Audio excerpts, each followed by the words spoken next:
Roshan Kumar. Chocolate फेंकबो सामान पर,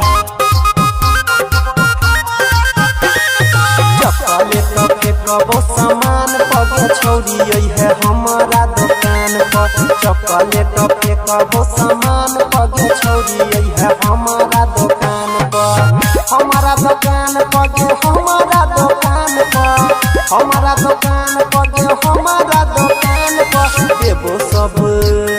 देबो सब कुछ कम दाम पर, छौरी है हमारा दुकान पर। देबो सब कुछ कम दाम पर, छौरी है हमारा दुकान पर। कंचन इब्राहिमपुर, कंचन इब्राहिमपुर।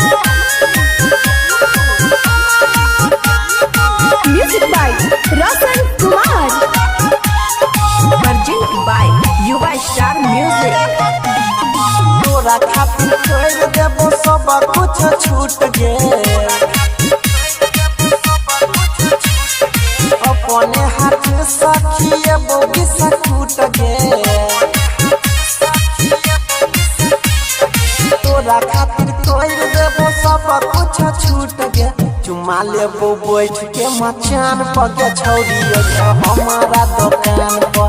देबो सब कुछ कम दाम पर, छौरी है हमारा दुकान पर। Kanchan Ibrahimpur, Kanchan Ibrahimpur.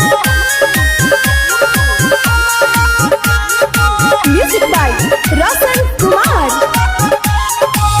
Present by Yuva Star Music.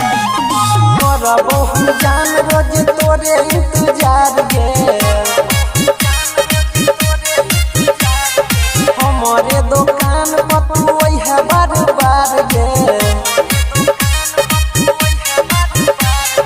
करबो हम जान रोज तोरे इंतजार गे, सोनी अनिल रखो ध्यान पर, छौरी है हमारा दुकान पर।